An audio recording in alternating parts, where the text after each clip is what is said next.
میرے رسول کریم علیہ السلام نے مومن کی قبر کا حال بھی بتایا۔ یہ تو ہے نا عذاب ان لوگوں کے لیے جو نافرمانی کرنے والے ہیں، یہ ان کی قبر کا حال بتایا۔ تو سنن ترمذی میں صحیح ابن حبان میں حضرت ابو ہریرہ رضی اللہ تعالیٰ عنہ بیان کرتے ہیں کہ حضور صلی اللہ علیہ وسلم نے فرمایا جب میت کو قبر میں رکھا جاتا ہے تو اس کے پاس سیاہ رنگ والے اور نیلی آنکھوں والے دو فرشتے آتے ہیں اور اس کو اٹھا کے بٹھاتے ہیں۔ باقی حدیثوں میں 3 ہی سوال ہیں، لیکن اس حدیث میں حضور نے فرمایا انہوں نے بس میرے بارے میں پوچھنا ہے، اٹھا کے بس میرے بارے میں صرف یہ پوچھنا ہے، بتا مدینے والے محبوب کے بارے میں دنیا میں کیا کہا کرتا تھا، کیا کہا کرتا تھا ان کے بارے میں دنیا میں۔ تو اعلیٰ حضرت بریلوی تو کہتے ہیں میں نے تو کہہ دینا ہے، سرور کہوں کہ مالک و مولا کہوں تجھے، باغ خلیل کا گل زیبا کہوں تجھے، تیرے تو وصف عیب تناہی سے ہیں بری، حیران ہوں میرے شاہ میں کیا کیا کہوں تجھے، لیکن رضا نے ختم سخن اس پہ کر دیا، خالق کا بندہ خلق کا آقا کہوں تجھے۔ اور پیر میر علی شاہ صاحب کہتے ہیں میں نے وہاں یہ کہنا ہے کہ مکھ چند بدر شاشانی ہے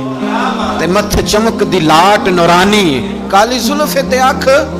مستانی ہے، مخمور اکھی ہیں مد بریاں، سبحان اللہ، ماں اجملا کا ماں اکملا کا ماں اکسنا کا تے کتھے مہر علی، کتھے تیری ثنا، مشتاق اکھیں کتھے جاڑی۔ تو نبی پاک علیہ السلام فرماتے ہیں میرے بارے میں پوچھیں گے، میرے بارے میں۔ ویسے بھی ایک سوال لازمی ہوتا ہے نا، یہ والا سوال لازمی ہے، من ربو کا پوچھ کے نا تو جنت جہنم کا فیصلہ نہیں، ماں دینوں کا پوچھ کے جنت جہنم کا فیصلہ۔ ہاں بات اگر ختم ہونی ہے تو مدینے والے کے سوال پہ ختم ہونی، اس لیے کھول کے نعتیں پڑھا کرو، راج کے درود پڑھا کرو، یہ بات یاد رکھیں، یہ فیصلہ حضور کی ذات پہ ختم ہونا ہے۔ میرے نا وہ شکایتیں کرتے ہیں نا لوگ آ کے، تو ایک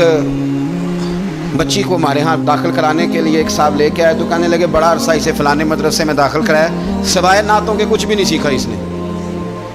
تو میں انہوں نے آخیا چاچا جی جڑی اصل کام سی وہ تو سیکھ گئی نا تہاڈی بچی،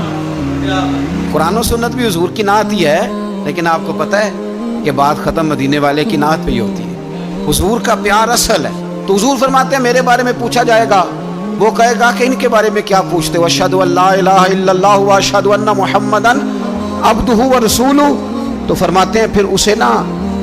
ایک طرف کھڑکی کھولی جائے گی تو جہنم کا دروازہ دکھایا جائے گا اور اسے کہا جائے گا اگر تو سوالوں کے صحیح جواب نہ دیتا تو دوزخ میں جاتا، لیکن اب تو نے صحیح جواب دیے ہیں۔ تو حضور فرماتے ہیں اس کی قبر 70 گز چوڑی اور 70 گز لمبی کر دی جائے گی۔ کتنی جی؟ مسجد میں اے سی والے حال میں جگہ مل جائے تو بندہ بڑا سکھی رہتا ہے، اور صبح جائے بینک اور پہلی لائن میں موقع مل جائے تو بندہ بڑا سکھی رہتا ہے کہ میرا جاتے ہی کام ہو گیا۔ او خدا کے بندے، قبر بندے کی قبر، مکان اچھی سوسائٹی میں اچھا خستہ اور سستا مل جائے تو بندہ کہتا ہے کہ سودا بڑا واردہ لب گیا، بھائی بڑا کمال ہو گیا، مزہ نہیں آ گیا۔ قبر 70 گز لمبی اور 70 گز چوڑی، اور یہ ترمذی شریف پڑھ رہا ہوں، بڑی مزیدار حدیث۔ نبی پاک صلی اللہ علیہ وسلم فرمانے لگے پھر اس کی قبر کو نور سے بھر دیا جائے گا۔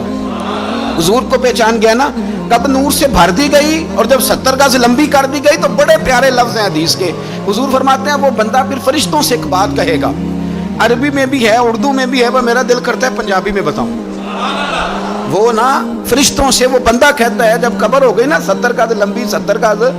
چوڑی اور نور سے بھر گئی، قربان جائیں، حضور فرماتے ہیں وہ مردہ وہ جو قبر میں پہنچا ہے، جب اس کی قبر کو یہ شان ملتی ہے تو فرشتوں سے پتہ کیا کہتا ہے؟ کہتا ہے میں گھر نہ دسا وا جا کے، یہ ذرا گھر نہ بتاؤں دوڑ کے، یہ ذرا میں اپنے گھر بتاؤں بھاگ کے کہ اللہ نے بڑی خیر کر دی، اپنی اماں نو دسا وا، اپنی اماں نو میں بچوں کو بتا کے آؤں کہ موج بن گئی ہے، میں ذرا میں بتاؤں اپنی بیوی کو، بتاؤں اپنے بہن بھائیوں کو، میں گھر نہ دسا وا۔ قربان جائیں میرے رسول کریم علیہ السلام فرماتے ہیں فرشتے اس سے کہتے ہیں نہیں تو کسی کو نہ بتا، نم کا نومت العروس، تو اس طرح سو جا جس طرح پہلی رات کی دلہن سویا کرتی، وہ بڑے چاؤں میں سوتی ہے، وہ بڑے پریم میں سوتی ہے، نئی زندگی کا آغاز ہوتا ہے تو سوتی ہے، اور فرشتے کہتے ہیں اب تجھے وہی آ کے جگائے گا جو تیرے اہل میں تجھے سب سے زیادہ محبوب ہوگا، جو تجھے سب سے زیادہ محبوب ہوگا۔ میرا تو ایمان ہے کہ ہمیں تو قبر سے آ کے جگائیں گے بھی مدینے والے رسول، کہیں گے آؤ غلاموں چلیں، آؤ غلاموں۔ اور وہ کشمیر کے رومی وقت نے میاں صاحب نے کہا تھا آباد مرن دے قبر میری تے میرے اپیرا